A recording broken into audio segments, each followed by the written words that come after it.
کے دربار میں باتیں ہو رہی تھیں کہ اس ملکہ کا تخت لانا ہے.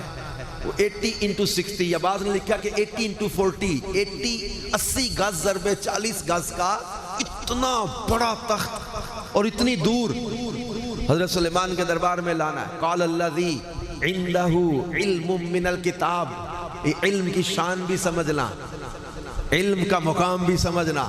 قال الذی عندہ علم من الکتاب، وہ بندہ بولا جسے کتاب میں سے کچھ علم دیا گیا تھا، کتاب کا علم جاننے والا بولا کتنی دیر میں لاؤں گا؟ انا آتیک بہ قبل ان یرتد الیک طرفک، آپ کی پلک جھپکنے سے پہلے لے آؤں گا. حضرت آصف بن برقیہ نے کیا کہا؟ آپ کی پلک جھپکنے سے پہلے میں وہ لے آؤں گا. اور قرآن کے الفاظ آگے پڑھیں آپ. اللہ فرماتا فلما رآہ مستقرا عندہ، جب دیکھا سامنے تو لا کے رکھا بھی ہوا تھا. اگر حضرت آصف بن برقیہ حضرت سلیمان سے باتیں کر رہے تھے، تخت لینے کون گیا؟ تخت لینے یہ گئے تو پھر باتیں کون کر رہا تھا؟ ایک جسم ایک وقت میں ایک سے زیادہ مقامات پر کیسے ہو سکتا ہے؟ اب پھر ایک بات اور یہاں اس آیت قال الذی عنده علم من الکتاب انا آتیک بہ قبل ان یرتد الیک طرفک، اس کی تفسیر میں تفسیر نور العرفان میں لکھا ہے کہ اس آیت سے اللہ کے ولیوں کی طاقت، تصرف، اختیار اور علم اور شان کا پتہ چلا. کیونکہ حضرت آصف بن برقیہ کبھی ملک سبا گئے نہیں تھے. رستہ کس سے پوچھا؟ علم دیکھو، طاقت دیکھو، تصرف دیکھو، زمین کے نیچے نیچے تخت کھینچ کر لانے والی طاقت، تصرف، اختیار، علم، شان.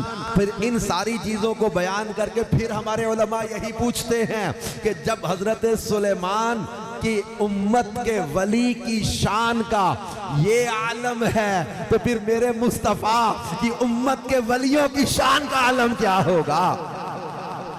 افلا یتدبرون القرآن، کیا تم قرآن پر تدبر نہیں کرتے؟ بی بی مریم کے محراب میں حضرت زکریا نے بے موسم کے پھل دیکھے. یہ کرامت تھی حضرت مریم کی. سردی کے موسم میں گرمی والے پھل، بے موسم کے پھل، گرمی کے موسم میں سردی والے پھل ہوں. ایکسٹراڈینری تھنگ ہے. بتا کہا جی ہاؤ اٹ از پاسبل، میں نہیں مانتا یہ کیسے ہو سکتا ہے. حجرہ ہے، بی بی مریم کی محراب، کمرہ ہے، عبادت کی جگہ ہے. بی بی مریم اللہ کی ولیہ ہیں. پوچھتے ہیں حضرت زکریا یا مریم انا لکی ھذا، اے مریم یہ کہاں سے آتے ہیں؟ قالت ھو من عند اللہ، یہ تو اللہ کی طرف سے آتے ہیں، اللہ کی طرف سے آتے ہیں. حضرت زکریا ایک وقت تک دعا مانگتے رہے اولاد کی. بیٹا نہیں ہوا. 100 سال سے زیادہ اپنی عمر ہو گئی، 90 سال سے زیادہ بیوی کی عمر ہو گئی، زوجہ کی عمر ہو گئی. اب جب بے موسم کے پھل دیکھے تو دل میں خواہش پیدا ہوئی کہ جو رب بے موسم کے پھل دینے پر قادر ہے وہ بے موسم کی اولاد دینے پر بھی قادر ہے. اللہ فرماتا ہنالک دعا زکریا ربہ، یہاں زکریا نے اپنے رب کو پکارا. کہاں؟ بی بی مریم کی محراب کا چل رہا ہے ذکر. قرآن کے اس رکوع کو پورے کو پڑھیں. بی بی مریم کی محراب میں داخل ہوئے تھے، وہاں پھل دیکھے تھے. ہنالک دعا زکریا ربہ، وہاں زکریا نے رب کو پکارا. اللہ نے حضرت یحییٰ کی صورت میں بیٹا عطا کر دیا. تو اس آیت کی تفسیر کو بیان کرتے ہوئے علماء کہتے ہیں جہاں اللہ کے نیک بندے عبادت کر دیں وہ جگہ بھی دعاؤں کی قبولیت والی جگہ بن جایا کرتی ہے، وہ جگہیں بھی متبرک ہو جاتی ہیں. تو یہ تمام تر چیزیں اور بہت سارے اس وقت واقعات میرے ذہن میں ہیں. مشکات شریف میں پورا باب الکرامت موضوع باب باندھا ہے. مشکات صاحب مشکات نے باب الکرامت باب ہے، اس میں حضرت عمر رضی اللہ عنہ کا واقعہ لکھا ہے. یہ مسجد نبوی میں خطبہ دے رہے تھے اور حضرت ساریہ رضی اللہ عنہ مقام نہاوند میں ایران کے مضافات میں وہاں پر جنگ لڑ رہے تھے. این خطبے میں حضرت عمر نے پکارا یا ساریہ، اے ساریہ الجبل، ساریہ الجبل، یا ساریہ کہہ کے پکارا. ایک مہینے بعد قاصد آیا تو اس نے بتایا جمعہ کا دن تھا، گھمسان کا رن پڑا، دشمن حملے کرنے لگا، ہم تھوڑے رہ گئے تھے لیکن پہاڑ کو پشت پر لیا.